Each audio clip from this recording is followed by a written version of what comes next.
All right, let's do a quick little update on the progress of the showroom.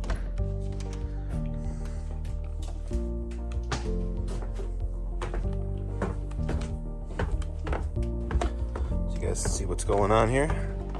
Turn some lights on. Don't look at the lights directly like I just did.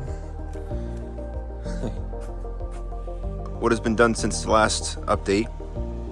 We have all of the channel on the walls. So we've got Isomax clips by Kinetics. I'm a dealer for Kinetics noise. So the point of those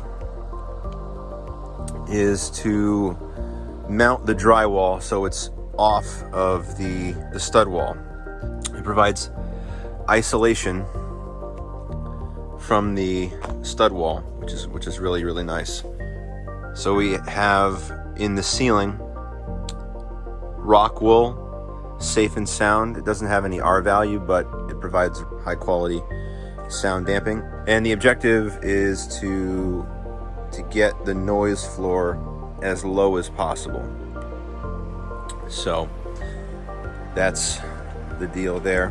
Right here I have two wires for some in-wall speakers. So my plan is to do 5 total. So 1 more to the right of those 2 and then 3 to the left of those 2.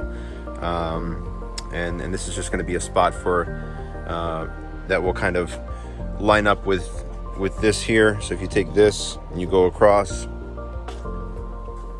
you go to this stud right here. So we have 1, 2, 3, 4, and 5. So this will be the area where we have the in-wall demos. So if we go over here,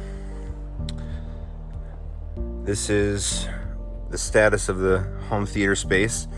So we took delivery of the Sheetrock the other day. So we loaded all those in. It was a lot of work. They were very heavy. So another really cool thing that's been done since the last update is this area right here has been completely framed out, and the dryer, which was here previously, has been relocated to over here.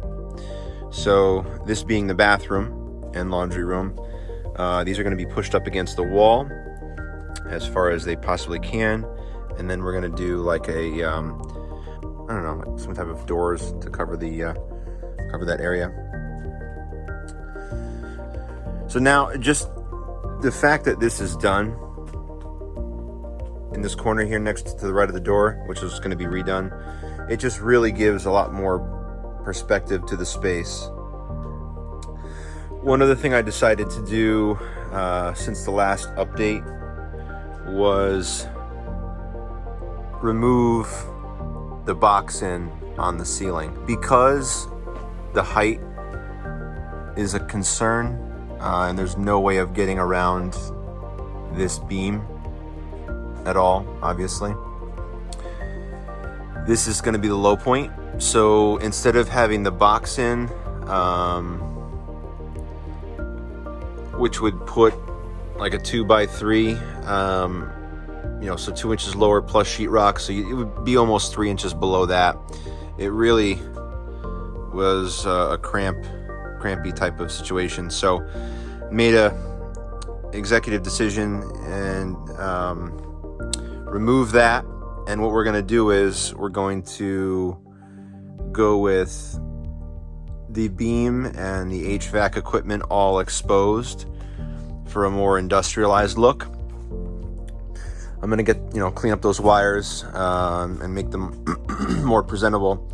But the ceiling paint color will be the same color that all this stuff will be painted. So that way the height will be, maintained as much as possible, and, we still can have somewhat of a uniform look. So the channel and clips are almost done. So the only thing he has to do left is a little bit left on this wall. And there's cutouts for where the in-wall speakers are. So that one right there is going to be the left surround. And then over here, this is going to be the area where we're going to have the audio rack. So it's going to be pretty much between these two studs. So this one's going to be removed, and we're going to have the audio rack. It's going to be flush with the wall, and it's going to look really nice. Glass door, either that or just all exposed with the the beautiful front panels of the equipment, so you can see all the lights and stuff. It's just going to look really, really neat.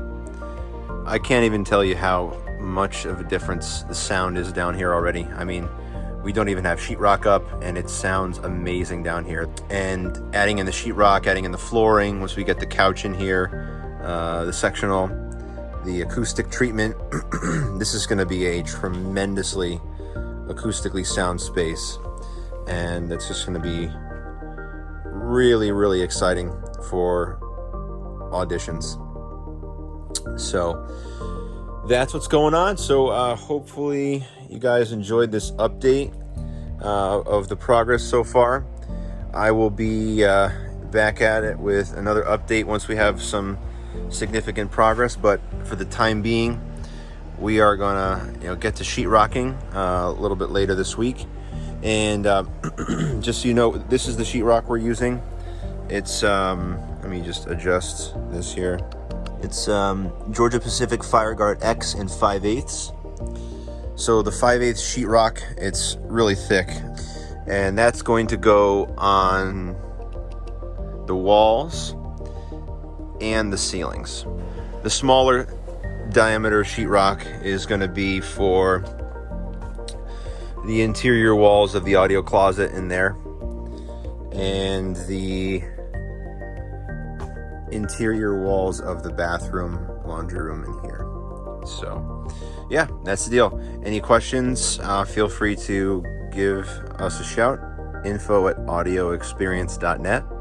Leave a comment, like, subscribe, and if you're local and want to set an appointment, once we're live here and the showroom is finished, we're gonna be allowing the appointment section of our website to go live, where you can actually set an appointment for an audition. One other thing I wanted to point out was the type of channel that we're using here, just in case anyone has an interest.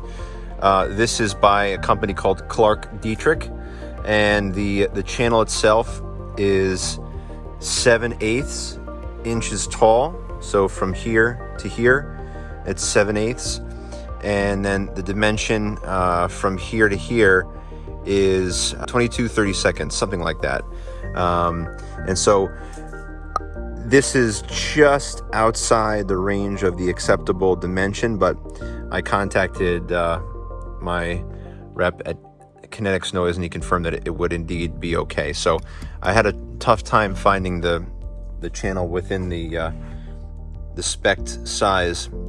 I guess this is a really common size, but it did indeed fit. So, and then just a quick note on the insulation in the back. So we have Kingspan greenboard foam block insulation. So the way that this has been set up here is we have two layers. We have one 1-inch and one 2-inch. So that's 3 inches total. So 3 inches being our value of 15. So we have an R15 value on the wall, on the exterior wall, which is a lot more than what basements traditionally use. One other thing I forgot to show before is the boxing out of the electrical panel. Really nice job here in keeping everything as clean as possible. Unfortunately, when I had the house rewired, the electrician, I didn't really know better at the time, but the electrician that I used before, suffice it to say I'm not using him anymore, did not remove all of the old wiring for some reason. I'm not sure why, but he kept, as you could see, some of that old wiring there. It really should have been all replaced and more neatly fed into the panel, is what I'm driving at. But anyway, kind of taking lemons and turning it into lemonade with this what he did here with the boxing of the two electrical panels. Looks really good.